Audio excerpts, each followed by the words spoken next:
1 2 3 start. माननीय सभापति महोदय, माननीय मंत्री जी द्वारा श्रम और कल्याण विभाग की जो अनुदान मांगे प्रस्तुत की गई है उस पर मैं अपने विचार व्यक्त करना चाहता हूँ।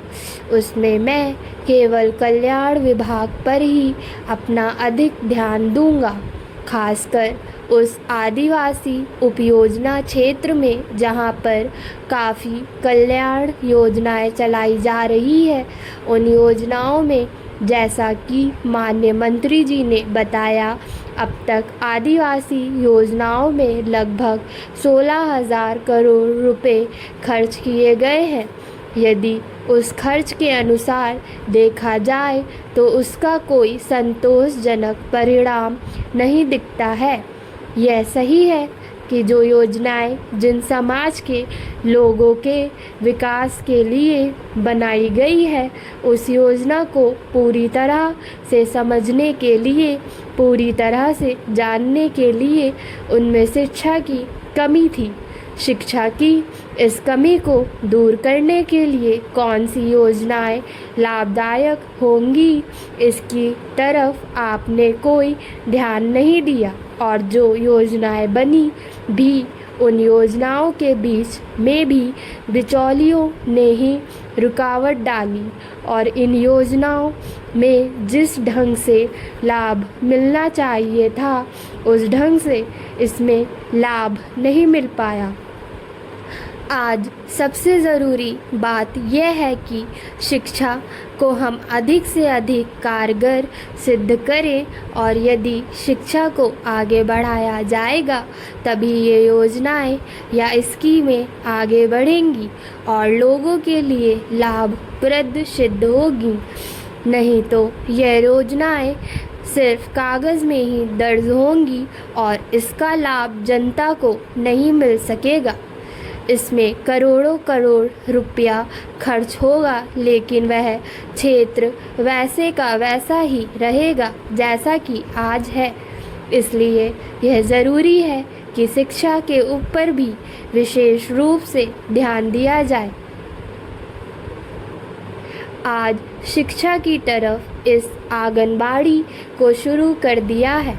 यदि इस आंगनबाड़ी पर सही ढंग से अभी से निगरानी रखी जाए तो बाल व्यवस्था के बच्चों के लिए जो आंगनबाड़ी उनकी शिक्षा की तरफ, उनके स्वास्थ्य की तरफ और उनके वर्तमान दृष्टिकोण से जो वातावरण तैयार किया जा रहा है, इसको यदि अच्छे रूप से तैयार किया गया तो यह योजनाएं लोकप्रिय कहलाएंगी। लेकिन आज इन योजनाओं की तरफ कोई ध्यान नहीं दिया जा रहा है।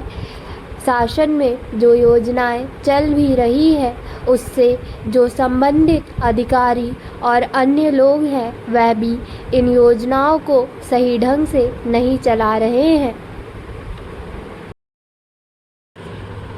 माननीय सभापति महोदय, इन योजनाओं में भी आज लोगों की, ग्राम की, पंचायत की, क्षेत्र की भागीदारी होनी चाहिए, लेकिन इसमें इनकी भागीदारी नहीं है। इसमें जो अधिकारी आदि होते हैं वह अपनी मनमानी से कार्य करते हैं। जो कुछ वह खरीदता है या जो भी कार्य वह करता है उसमें वह अपनी मनमानी करता है। स्थानीय जो स्थिति है उससे यह कोई संबंध नहीं रखता है। इस योजना के अंतर्गत इन लोगों की भी भागीदारी इसमें जुड़े, इसके लिए भी आपको इसमें कुछ सुधार करना चाहिए, क्योंकि अभी शुरुआत है और यदि शुरुआत में ही इस योजना को अच्छी तरह से लागू किया गया तो पिछड़े क्षेत्रों में, दूर दराज के क्षेत्रों में जो अज्ञानता वाले क्षेत्र हैं उनमें ये योजनाएं लोकप्रिय कहलाएंगी।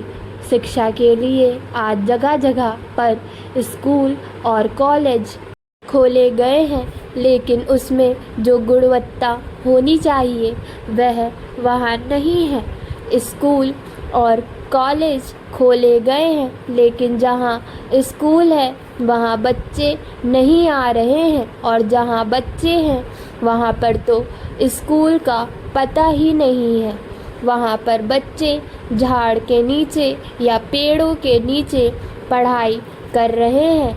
ऐसी स्थिति में जो स्कूल और कॉलेज खोले गए हैं उन्हें सक्षम किया जाए।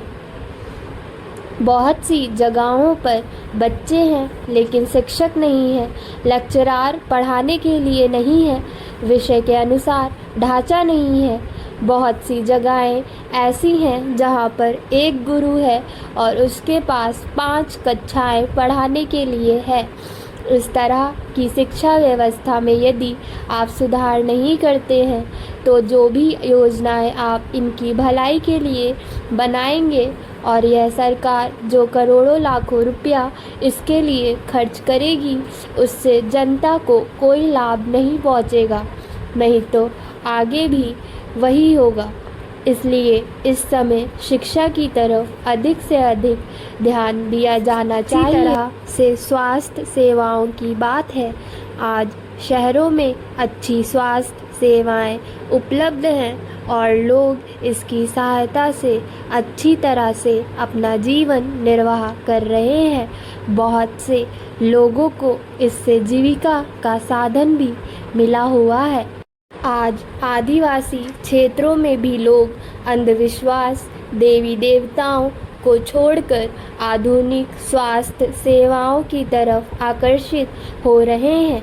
लेकिन आज आदिवासी क्षेत्रों में, दूर दराज क्षेत्रों में डॉक्टर नहीं है, कर्मचारी नहीं है, डॉक्टर है तो दवाइयाँ नहीं है। स्टॉप।